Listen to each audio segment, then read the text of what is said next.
হাঙ্গেরে বাংলার Luther king তো মেলা প্ল্যান আনিছে। I have a plan. প্ল্যানগুলো কি কিসিমে সেগুলো তো দেখিচ্ছেন। এটা করে জয় বাংলা করে দেওয়া হইতেছে। ফরিদপুরে গেছে, উঠে গিয়ে প্ল্যানের কথা করছে।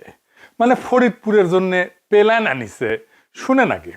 প্রিয় ভাই বোনেরা, এই ফরিদপুরের চর অঞ্চলগুলো ধরে চল অঞ্চলগুলো নিয়ে প্রচুর পরিমাণের সোয়াবিন চাষ হয় না? হ্যাঁ, সোয়াবিন চাষ হয় কি? হ্যাঁ না না হয় না? এখানে সোয়াবিন চাষ হয় না, কম হয়। কম হয় কেন? ভুট্টা হয়, ভুট্টা চাষ হয়, রাইট? হ্যাঁ, ভুট্টা চাষ হয়।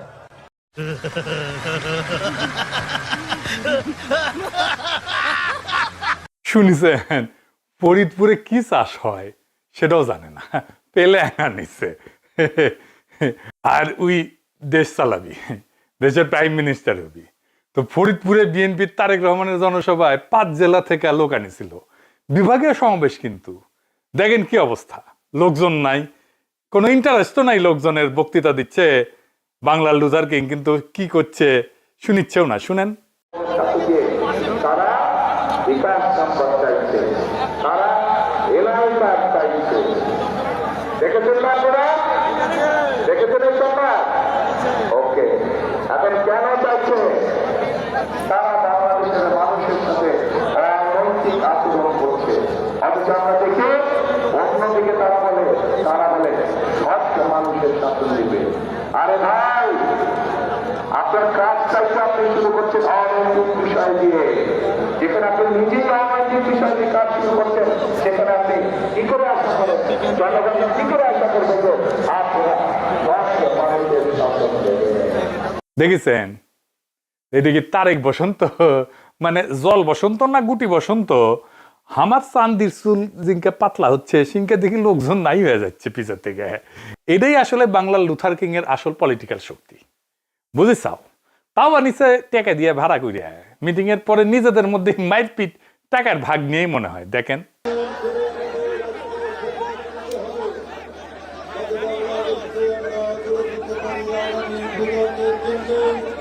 এই দল নাকি বাংলাদেশকে স্থিতিশীল করবে।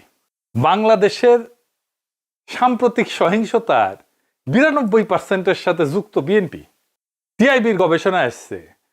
আর তারেক রহমান বলে যে নির্বাচনে জিতে বাংলাদেশে স্থিতিশীলতা আনবে। তারেক রহমানের চাকর বাকরেরা আমার পোস্টে এসে কমেন্ট বক্সে বলে আমার জন্য নাকি দেশে শান্তি আসতেছে না, দেশকে অশান্ত করাই নাকি আমি সহ আরো কয়েকজনের মিশন। এদের হাতে ক্ষমতা তুলে দিতে চান যারা ক্ষমতার বাইরে থাকার সময় দেশকে এইভাবে জাহান্নাম বানায় ফেলিছে। তারেক রহমান জিতে যাচ্ছে, যা করছে সেটি ধরা গেছে উল্টাপাল্টা কথা কইয়া। আমি আর সবগুলা ধরলাম না, আরো কি কি করেছে জানেন? চট্টগ্রামে যাইয়া কইছে চট্টগ্রাম বাণিজ্যিক রাজধানী বাস্তবায়ন করবি। শুনেন। সমগ্র চট্টগ্রাম সহ সারা দেশে বহু মানুষের কর্মসংস্থান হবে, সারা দেশে ব্যবসা বাণিজ্য অনেক চাঙ্গা হবে, যাতে করে মানুষের কর্মসংস্থান হবে, মানুষ চাকরি ব্যবসা বাণিজ্য করে যেতে পারবে। কি সেটি? বাণিজ্যিক রাজধানী।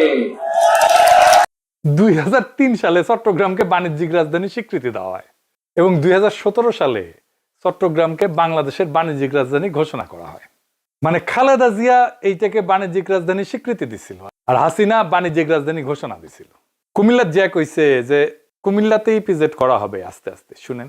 কুমিল্লায় এই ইপিজেড আস্তে আস্তে একটা একটা করে ইপিজেড আমরা কুমিল্লাতেও করতে চাই। কুমিল্লাতে ইপিজেড আছে 2001 সাল থেকে।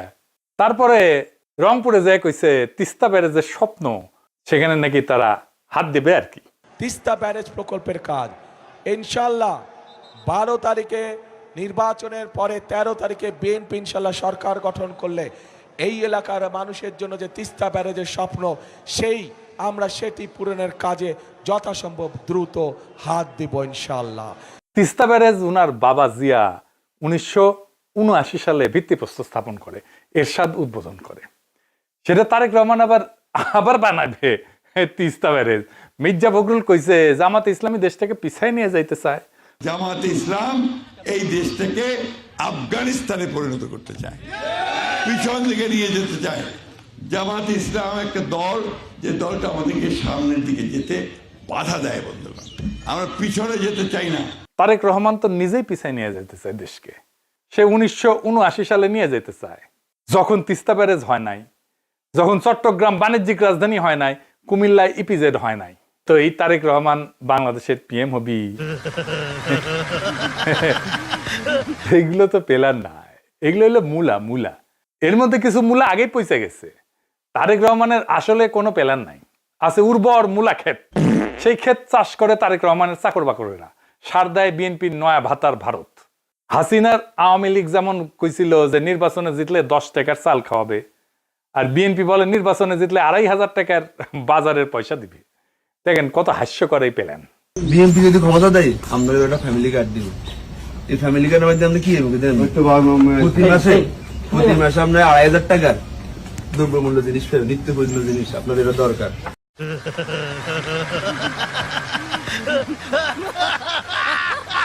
এটা যে প্রকাশ্যে ভোটারদেরকে ঘুষ দেওয়া, সেটা আমাদের বাংলার লুথার কিংকে কে বোঝানোর মতো কেউ নাই বিএনপিতে? নাকি এটার অর্থ লোপাট করার অভিনব কৌশল এটা বিএনপির? নির্বাচনে জিতলে ফ্যামিলি কার্ডের যে মূলা বিএনপি দেখাইতেছে, তা তো জনগণের টাকায় বাস্তবায়ন করতে হবে, নাকি তারেক রহমানের নিজের পকেট থেকে দিবে? তাও আবার যদি ক্ষমতা আসে আর বাস্তবায়ন করতে পারে, তো আপনারা বলেন এই কার্ড দেয়া বা নেয়ার প্রতিশ্রুতিতে বিএনপির অবদান কি? জনগণের টাকা জনগণকে দিবে, আর ভাব এমন করতেছে যে না এই টাকা বৈদেশিক অনুদানের মাধ্যমে তারেক রহমানের নিজের পকেট থেকে দিবে বা বিএনপির নিজের ফান্ড থেকে দিবে। নিজে তো চলে চান্দার টাকায়, তারেক রহমানের জমিদারি বেচা তো দিবে না। এটাতে সরকার তো আয় করে না, সরকারের টাকা তো আমার আপনার টাকা। আমি কাজ করলে সরকার বেতন দেয়, কিন্তু বিনা পরিশ্রমে যে টাকা দিবে সেই টাকা তো কাউকে না কাউকে রোজগার করতে হবে, উপার্জন করতে হবে। কে করবে উপার্জনটা? মানে আরেকজনের পকেট থেকে নিয়ে আপনি আরেকজনকে দিবেন, আপনার টাকাই আপনাকে দিবে। আপনার জীবনে বা বাংলাদেশের অর্থনীতিতে কোনো প্রভাবই পড়বে না। আমি আগেও বলছি, আবারও বলতেছি, বিএনপি ফ্যামিলি কার্ড নিয়ে কিছুই করতে পারবে না। এটা বাস্তবায়নের টাকা বিএনপি জোগাড় করতে পারবে না। আর জোগাড় করতে পারলে বাংলাদেশে মুদ্রাস্ফীতি হবে ব্যাপক হারে। আর তখন 6 মাস পরে এসে বিএনপি বলবে আওয়ামী লীগ আর অন্তর্বর্তী সরকার সব টাকা নিয়ে গেছে, তাই বিএনপি এটা বাস্তবায়ন করতে পারতেছে না। সর্দির বডিগার্ড যেমন 1972 এসে বলছিল কিচ্ছু নাই, ফেরাউনের দল সব শেষ করে দিয়ে গেছে। শুনেন, টাকা নাই, পয়সা নাই, চাল নাই, ডাল নাই, রাস্তা নাই, রেলওয়ে ভেঙে দিয়ে গেছে, সব শেষ করে ফেরাউনের দল সব শেষ করে দিয়ে গেছে। তো ট্রেনিং তো আছেই, অঙ্কেই কবি আর কি, যে কিছুই নাই, আমরা কেমনে করব, এত যে খারাপ অবস্থা আমরা তো জানতাম না। বিএনপি সেই একই অজুহাত দিবে। তা এখনই আপনাদের কয়ে দিতেছি, পরে মিলিয়ে নেওয়ার সুযোগ থাকলে মিলিয়ে নিয়েন। আবার সেদিন দেখলাম কইতেছে তারেক রহমান ক্ষমতায় গেলে নাকি প্রাইমারি শিক্ষকদের ট্যাব দিবে। ট্যাব এই যে এই ট্যাব দিয়ে নাকি প্রাইমারি স্কুলের শিক্ষকেরা প্রশিক্ষণ নিবে নিজেরা, আবার অন্যদের প্রশিক্ষণও দিবি। আমি এ কথা শুনে হাসুম না কান্দুম, এটা মাথায় আসে না।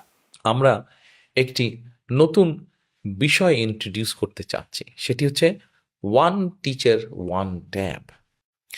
আমরা এই টিচারদের কাছে ছোট ট্যাব বা কম্পিউটার পৌঁছে দিতে চাচ্ছি। প্রথমে আমরা যদি এই সকল টিচারকে ঢাকা শহরে বা বিভাগীয় শহরে নিয়ে এসে ট্রেনিং দেই, তাহলে দেখা যাবে যে অনেক খরচ হবে রাষ্ট্রের, সময়ও নষ্ট হবে। সেই জন্য আমরা এই ট্যাবটা পৌঁছে দিতে চাচ্ছি। আমরা শিক্ষকদের কাছে পৌঁছে দিব এবং তাদের কিভাবে এটি পরিচালনা করবেন, তারা কিভাবে এটি চালাবেন, তারা জেলায় জেলায় আমরা তাদেরকে সেটি শিখাবো। তারপরে তারা তাদের উপজেলা, ইউনিয়ন, গ্রামে ছড়িয়ে ছিটে পারবেন। শিক্ষকদের ট্যাব দিয়ে কি শিক্ষার মানের উন্নয়ন আদৌ সম্ভব? না, সম্ভব না। এটা ধান্দা। এটা পশ্চিমা দুনিয়ায় বলে ডিস্টেন্স লার্নিং বা দূর শিক্ষণ পদ্ধতি, যা সাধারণত শিক্ষার বিকল্প পদ্ধতি হিসেবে ব্যবহৃত হয়। ট্যাবের মাধ্যমে শিক্ষা কার্যক্রম পরিচালনা করাটা জনপ্রিয় ছিল কোভিডের সময়, যখন আমরা সামাজিক দূরত্ব বজায় রাখতাম, একজনের সাথে একজন দেখা করতাম না, কথা কইতাম না, স্কুলে কলেজে যাইতাম না, অফিসে যাইতাম না, ওই সময়কার কথা। কিন্তু শিক্ষকদের ট্যাব দিলে যে শিক্ষার্থীরা তার সুবিধা পাবে, এটা একটা কাল্পনিক প্ল্যান। বাংলাদেশে প্রাইমারি স্কুলে অধিকাংশ সুবিধা বঞ্চিত ছাত্রছাত্রীরা পড়াশোনা করে। এই জন্যই প্রাইমারি থেকে উচ্চ মাধ্যমিকের ড্রপ আউট ঠেকানোর জন্য স্কুলগামী শিক্ষার্থীদের পিতা মাতাদেরকে অর্থ সহায়তা দিত হাসিনার আওয়ামী লীগ সরকার। এটা একটা যুক্তি ছিল যে পারিবারিক অর্থ উপার্জনের জন্য বাবা মা সন্তানের পড়াশোনা যেন বন্ধ না করে দেয়। বিএনপি, আওয়ামী আর ভারতের সালসাকাইয়া আন্দাজে ডিল মারতেছে, আর প্রমাণ হইল এই ট্যাবের আইডিয়া দিয়া। এর পিছনে আছে ভয়ঙ্কর এক লোভের ফাঁদ, ধান্দা। এই প্রাইমারি শিক্ষকেরা নির্বাচনে পোলিং অফিসারের দায়িত্ব পালন করবে অনেক ভোট কেন্দ্রে। তারেক রহমান এই সমস্ত নির্বাচনের দায়িত্বে নিয়ে যেহেতু অফিসারদেরকে ট্যাব পাওয়ার লোভ দেখাইতেছে যেন তারা বিএনপির ভোট চুরির প্ল্যানকে বাধা না দেয়। এটা আর একটা প্ল্যান। নির্বাচনে যে তারপরে এই শিক্ষকদেরকে ট্যাব দেওয়ার নামে প্রথমে বিএনপির কোনো ব্যবসায়ীকে কাজ দিবে, 10,000 টাকার ট্যাব 1 লাখ টাকায় কিনবে, তারপর ওই ট্যাব চালানোর জন্য প্রশিক্ষণের নামে কোনো একটা কনসাল্টিং ফার্ম নিয়োগ করবে, সেটাও আর বিএনপির, সেখান থেকে টাকা খাবে সবাই। তারপর কোটি কোটি যেন 10% যাবে আর কি। তারপর ওই সমস্ত ট্যাব আর শিক্ষা কন্টেন্ট বানানোর জন্য আবার প্রকল্প আর পয়সা, খালি ধান্দা আর ধান্দা। তারেক রহমানের সব চাকর বাকরেরা কোমরাত গামছা বান্ধ দিছে টাইট করে, যে কোনটি কোনটি ধান্দা করবে পারে। দিন শেষে ওই সমস্ত বাতিল ট্যাব দিয়া দেশে শিক্ষা কার্যক্রম হবে না, প্রাইমারি শিক্ষকদের বাচ্চারা গেম খেলার কাছে ব্যবহার করবে। লিখে নিয়েন, এই হলে বিএনপির প্ল্যান। এখন বিএনপির সব লেসপেন্সার গুলো বলে, দাদা আপনি কিছু কেমনে জানলেন? ভাই আমরা রাজনীতি করি, মানুষের সাথে মিশি, কথা বলি, মানুষ নিয়ে আমাদের কাজ। আমরা টেম্পু স্ট্যান্ড দখল, আওয়ামী লীগের ব্যবসা দখলের ধান্দা করি না। যাই হোক, মূল আলাপে আসি। বাংলাদেশের আগামীর পররাষ্ট্রনীতি কি হবে, কেউ এটা নিয়ে কথা কয় নাই। আসেন আজকে আমরা এটা নিয়ে কথা কই। বিএনপি পররাষ্ট্রনীতি নিয়ে প্ল্যান কি কইছে? কয় নাই। কারণ কি জানেন? কারণ প্ল্যান তো আগেই সবাই জানে। আওয়ামী লীগের জন্য যে পররাষ্ট্রনীতি ছিল সেটাই বিএনপির প্ল্যান, বিএনপির জন্য সে একই পররাষ্ট্রনীতি। এই জন্যই বিএনপি কোনো পররাষ্ট্রনীতি নিয়ে কথা করছে না। যেখানে জুলাই বর্ষা বিপ্লবের অন্যতম লক্ষ্য ছিল ভারতের আধিপত্যবাদের অবসান, সেখানে বিএনপির মোটা মাথার বুদ্ধিজীবীরা একটা বাস্তবসম্মত পররাষ্ট্রনীতি বানাইতে পারছে না। একটা দেশের সরকারকে মোটা দাগে 2টা বিষয় নিয়ে কাজ করতে হয়, আভ্যন্তরীণ আর বাহ্যিক। অন্য কথায় দেশ পরিচালনা করা আর দেশের সার্বভৌমত্ব রক্ষা করা। দেশের অভ্যন্তরের কাজ নিয়ে বিএনপির অনেক প্ল্যান আমরা জয় বাংলা করিয়া দিছি তো, তাই না? যেহেতু বিএনপি পররাষ্ট্রনীতি নিয়ে কথা বলার ইন্টেলেকচুয়াল যোগ্যতা নাই, তাই সেটা নিয়ে সমালোচনা করারও কিছু নাই। এই বিষয়ে বিএনপি আগেই 2 হাত তুলিয়া আমাদের বুঝাই দিছে, স্যারেন্ডার করিছে, স্যালেন্ডার যে আওয়ামী লীগ যেমন দেশকে ভারতের কাছে বর্গা দিয়া আমাদের পররাষ্ট্র মন্ত্রণালয়কে ধ্বংস করেছে, তেমনি বিএনপি দেশকে ভারতের কাছে বর্গা দিয়ে রাখবে। পররাষ্ট্রনীতি তো সামলাবে ইন্ডিয়া, বিএনপির জন্য সামলাবে, আওয়ামী লীগের জন্য সামলেছে, বিএনপির জন্য সামলে দিবে। আর বিএনপি খালি দেশে লুটপাট, চাঁদাবাজি, দেনদারবাজি, ধান্দাবাজিতে মনোনিবেশ করবে। এই হলো প্ল্যান। আসেন আজকে আপনাদেরকে আমাদের ঐক্যবদ্ধ বাংলাদেশ নামের জাতীয়তাবাদী ফ্রন্টের পররাষ্ট্রনীতি নিয়ে কিছু বলি। বিএনপির সব ছাত্রী বুদ্ধিজীবীরা বসে পড়েন প্ল্যান কপি পেস্ট করার জন্য। আসেন আমরা আল্লাহর নামে শুরু করি। আগামীর বাংলাদেশে মুজিবের এই সকলের সাথে বন্ধুত্ব আর কারোর সাথে বৈরিতা না, এমন কোনো পররাষ্ট্রনীতি থাকবে না, থাকবে না। এটা ফুল স্টপ, এটা শেষ। কারণ ওইটা ভারতের শিখায় দেওয়া পররাষ্ট্রনীতি। আমাদের পররাষ্ট্রনীতি হবে ইনসাফের কূটনীতি, আজাদের বাংলাদেশ। চলেন খোলসা কইরা বলি। ইনসাফের কূটনীতি হইল সেই নীতি যা দিয়ে আন্তর্জাতিক সম্পর্কে ইনসাফ প্রতিষ্ঠাকে সর্বোচ্চ প্রাধান্য দেওয়া হবে। ইনসাফের 5টা খুঁটি থাকবে, 5টা। এই 5 খুঁটির ধারণা কিন্তু ইসলামের 5টা স্তম্ভের ধারণার সাথে মিলে যাইতেছে একেবারে বরাবর। ইসলামের 5টা স্তম্ভ আছে না, কলিমা, নামাজ, রোজা, হজ, যাকাত। আর আমাদের ইনসাফের কূটনীতির 5টা স্তম্ভ হইল: 1 নাম্বার ন্যায্যতা এবং প্রাপ্যতা, 2 নাম্বার পারস্পরিক স্বার্থ ও সম্মান, 3 নাম্বার আন্তর্জাতিক আইনের প্রতি শ্রদ্ধা এবং বিশ্ব শান্তি বিনির্মাণ, 4 নাম্বার অর্থনৈতিক এবং বাণিজ্যিক স্বাধীনতা, 5 নাম্বার প্রবাসীর অধিকার এবং কল্যাণ। চলেন একটা একটা করে খোলাসা করি। ইনসাফের কূটনীতিতে প্রথম স্তম্ভ হবে ন্যায্যতা এবং প্রাপ্যতা। স্বাধীনতার পর থেকে যেই সমস্ত দেশ আমাদের আর্থিক এবং রাজনৈতিকভাবে সহায়তা দিচ্ছে, তারা আমাদের থেকে সেই পরিমাণে বন্ধুত্ব আর বাজার সুবিধা লাভ করবে। ধরেন জাপান, স্বাধীন বাংলাদেশে এই পর্যন্ত সর্বোচ্চ উন্নয়ন সহযোগিতা দিচ্ছে আমাদের জাপান। সেই প্রেক্ষিতে জাপানের সাথে আমাদের ওই রকম বাণিজ্যিক সম্পর্ক নাই কিন্তু। আবার ধরেন সৌদি আরব, স্বাধীনতার পর থেকে মুসলিম বিশ্বের দেশ হিসেবে সৌদি আরবের কাছ থেকে আমরা অনেক সহায়তা পাইছি। ইনসাফের কূটনীতিতে এই সমস্ত রাজনৈতিক সহায়তাকে পূর্ণ সম্মান দেওয়া হবে। তেমনি ইউরোপের বাজারে আমাদের পণ্যের যেভাবে শুল্কমুক্ত রপ্তানি সুবিধা দেওয়া হয়েছিল, তা বজায় রাখতে আমরা তাদের সাথে বাণিজ্যিক সম্পর্ককে আরো জোরদার করব। ইউরোপ থেকে আমাদের উন্নত প্রযুক্তি আমদানি করতে হবে। যেমন ধরেন আমরা সেই প্রযুক্তি আমদানি করব, আর আমাদের দেশে সেই প্রযুক্তির কোনো না কোনো অংশ উৎপাদন করার জন্য আমাদের জনশক্তিকে ব্যবহার করবে, আমাদের দেশে কারখানা বানাবে। তাই আমদানি আমাদের সক্ষমতাও বাড়াবে। অন্যদিকে সেই পণ্যের কোনো না কোনো উপাদান উৎপাদনের জন্য আমাদের দেশের জনশক্তিকে আমরা দক্ষ করে তুলতে পারবো, প্রযুক্তি নিয়ে আসতে পারবো। এমন অনেক দেশ আছে যারা আমাদেরকে ধর্মীয় দৃষ্টিকোণ থেকে বিভিন্ন সহায়তা দিয়ে আসছে, যেমন ধরেন তুরস্ক, কাতার, ইন্দোনেশিয়া। এই সমস্ত দেশের সাথে বাণিজ্যিক এবং কূটনৈতিক সম্পর্ক গড়ে তোলাটাই আমাদের ইনসাফের কূটনীতির প্রথম স্তম্ভের লক্ষ্য। এরপরে আসেন পরের পয়েন্টে। পারস্পরিক স্বার্থ এবং সম্মান, এটা মূলত ভারতের জন্য। ভারত নিয়ে আমাদের পররাষ্ট্রনীতি কি হবে, এটা সবচেয়ে ক্রিটিক্যাল আমাদের জন্যও। ভারত ছাড়া অন্য যে সমস্ত দেশের সাথে আমাদের সম্পর্ক নিয়ে আমাদের ভাবতে হবে, তাদের ক্ষেত্রে এই স্তম্ভটা প্রাধান্য পাবে। এই স্তম্ভ নিশ্চিত করবে, তার মানে পারস্পরিক স্বার্থ এবং সম্মান। এই স্তম্ভটা যে সমস্ত দেশ আমাদেরকে স্বাধীন রাষ্ট্র হিসেবে আমাদের স্বার্থে আঘাত করবে না, আমাদের আভ্যন্তরীণ বিষয়ে নাক গলাবে না, আমাদের রাজনীতিতে শত্রুমিত্র তৈরি করবে না, সেই সমস্ত দেশের সাথে আমাদের বন্ধুত্ব বজায় থাকবে এবং প্রয়োজনে তা জোরদার করা হবে। এখন ভারত যদি আওয়ামী লীগারদের আশ্রয় দেয়, হাসিনাকে আশ্রয় দেয়, বাংলাদেশের রাজনীতিতে হস্তক্ষেপ করে, গোয়েন্দা কারবারি করে, চোরাচালানকে উৎসাহিত করে, সীমান্ত হত্যা করে, অভিন্ন নদীর পানি আটকায় দেয়, বাংলাদেশের বিরুদ্ধে ক্রমাগত ঘৃণা উৎপাদন করে, আর তাদের দেশে মুসলমান কোপানো, এইগুলো যদি না থামায়, তাইলে এইগুলা নিয়ে আমরা ভারতের সাথে আলোচনায় বসবো। তাদেরকে বুঝাতে হবে আমাদের পররাষ্ট্রনীতিটা কি, আমাদের স্বার্থ কি, এবং তাদের সাথে বন্ধুত্ব রক্ষার চেষ্টা করব এইভাবে। তবে ভারত বা অন্য কোনো দেশ যদি আমাদের আত্মমর্যাদা এবং জাতীয়গত সম্মানকে অবজ্ঞা করে, তাহলে আমরা তাদের থেকে দূরত্ব বজায় রাখবো, প্লেন অ্যান্ড সিম্পল।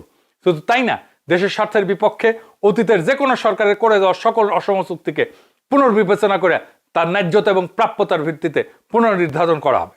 দেশের সার্বভৌমত্ব রক্ষা করবে আমাদের দেশ এবং দেশের জনগণ, অন্য কেউ না। পরের পয়েন্ট, আমাদের পররাষ্ট্রনীতিতে আন্তর্জাতিক আইনের প্রতি পূর্ণ সম্মান এবং আস্থাকে প্রাধান্য দেওয়া হবে। একই সাথে বিশ্বশান্তি প্রতিষ্ঠায় বাংলাদেশের অগ্রগামী ভূমিকা নিশ্চিত করা হবে।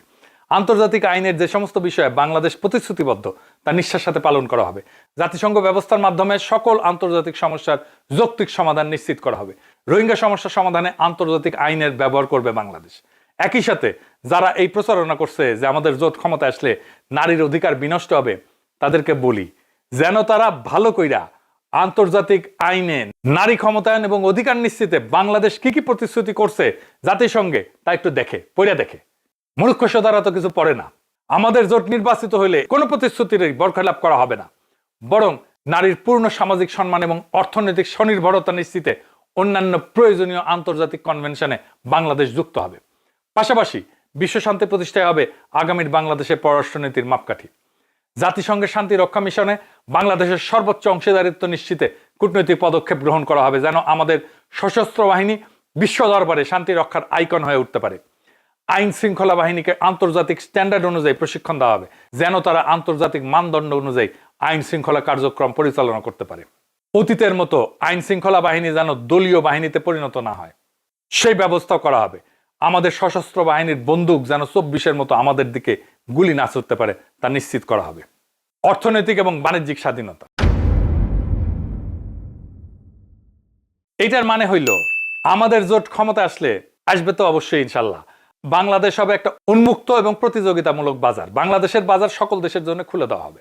সকল আমদানি হবে প্রতিযোগিতার ভিত্তিতে, যেখানে পণ্যের মান এবং যৌক্তিক মূল্যকে আমদানির জন্য প্রাধান্য দেওয়া হবে। সিন্ডিকেটের মাধ্যমে পণ্য আমদানি করে দেশের ভোক্তা এবং উৎপাদনকারীদেরকে জিম্মি করার সকল সংস্কৃতিকে চিরতরে কবর দিয়ে দেওয়া হবে। আওয়ামী লীগের মতো বাংলাদেশকে ভারতের মনোপলি তো দূরের কথা, আমরা ক্ষমতায় না আসলেও কেউ যদি বাংলাদেশের বাণিজ্যিক এবং অর্থনৈতিক স্বাধীনতা বিনষ্ট করার চেষ্টা করে, তাকে প্রতিহত করা হবে।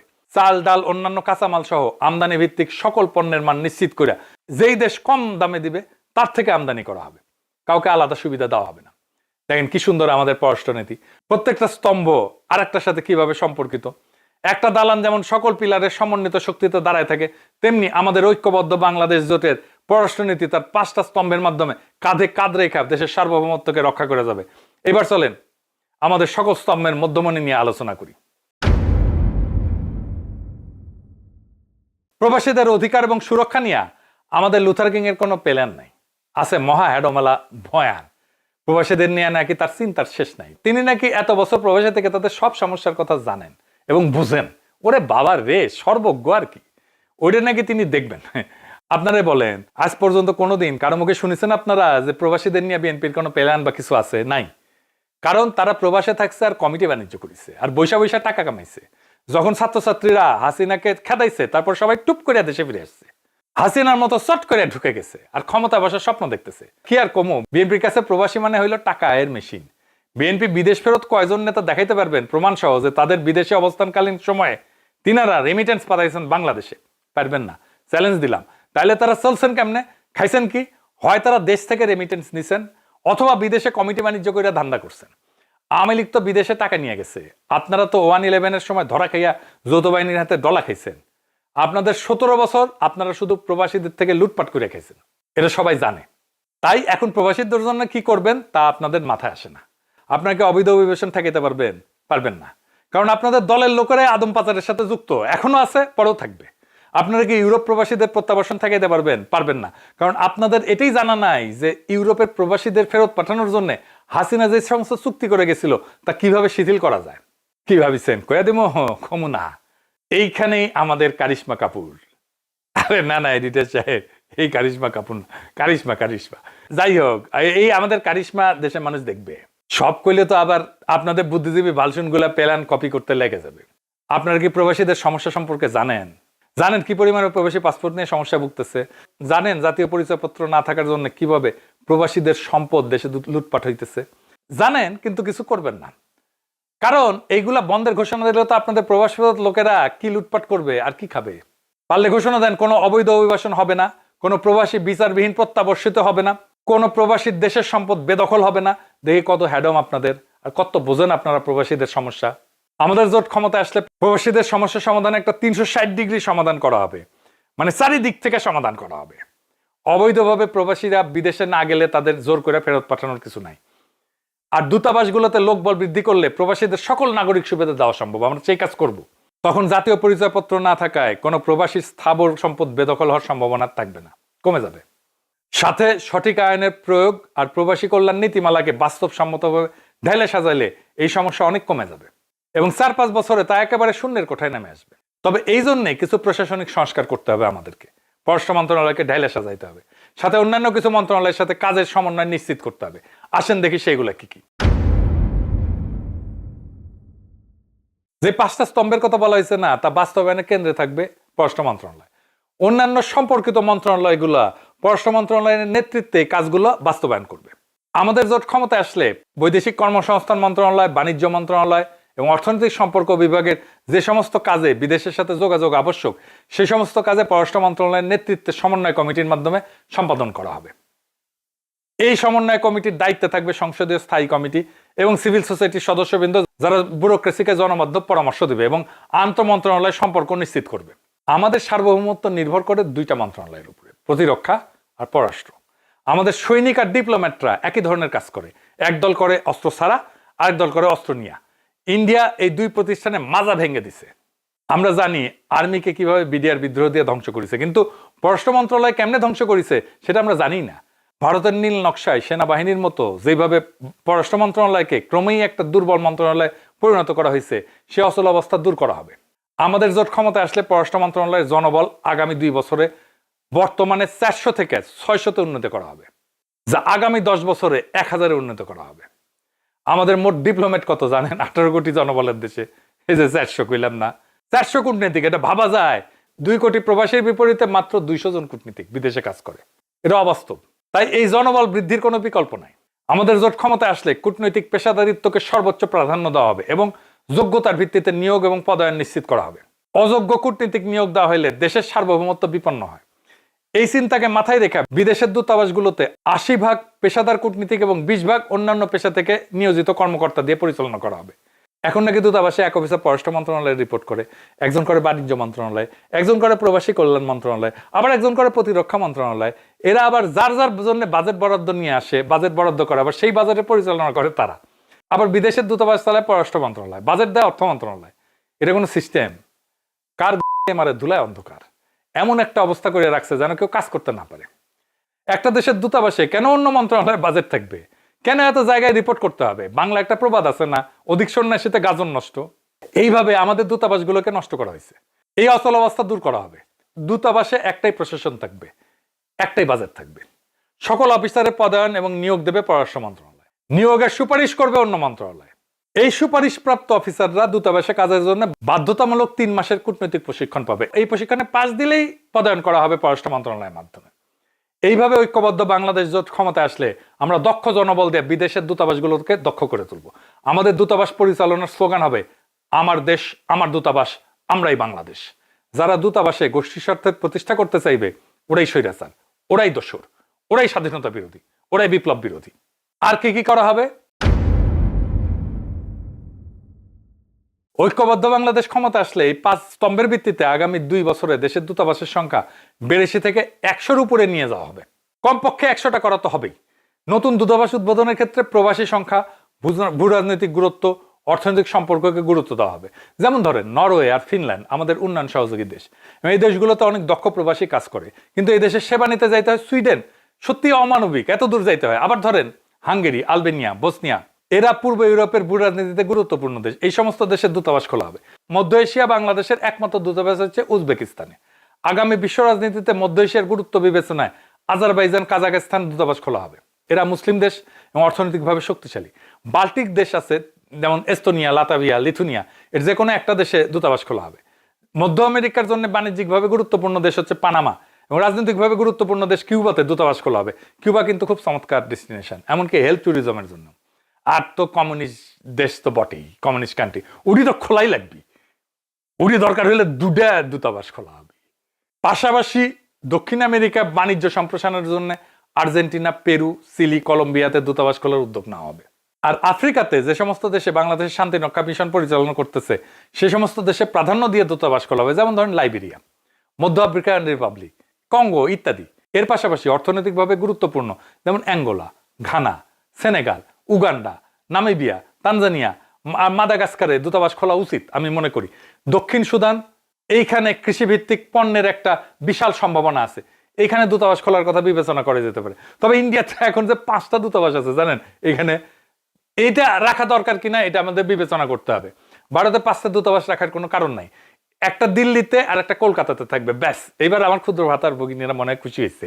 যাই হোক, এরপরে আসি আরেকটা প্রসঙ্গে, আমাদের দূতাবাসে যে সমস্ত কর্মকর্তারা কাজ করে তাদের প্রসঙ্গ।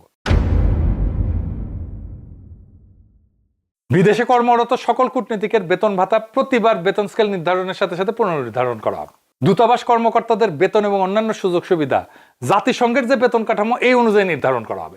আমাদের কূটনীতিকদের কাজ করতে হয় আন্তর্জাতিক মানদণ্ড অনুযায়ী, তাই তাদের বেতনও হওয়া উচিত আন্তর্জাতিক মানদণ্ডে। সকল বেতন এবং ভাতা প্রত্যেক বছর জাতিসংঘের ভাতা যেই নিয়মে বৃদ্ধি পায় সেভাবে স্থির করা হবে। অর্থাৎ মুদ্রাস্ফীতি যাই হোক না কেন, দূতাবাসের কর্মকর্তাদের আয় এবং স্বাচ্ছন্দ্য যেন অপরিবর্তিত থাকে। ইনসাফ শুধু সেবা গ্রহীতার জন্য না, সেবাদাতার জন্য ইনসাফ নিশ্চিত করা হবে। না হলে মূল থেকে কোনো সমস্যার সমাধান নিশ্চিত করা যাবে না। অপর্যাপ্ত বেতনে প্রতিপালিত কূটনীতিকদের কাছ থেকে দক্ষতা আশা করা উচিত না। আগে তাদের সমস্যা অনুধাবন করা জরুরি, এবং আমাদের জোট তাই করবে।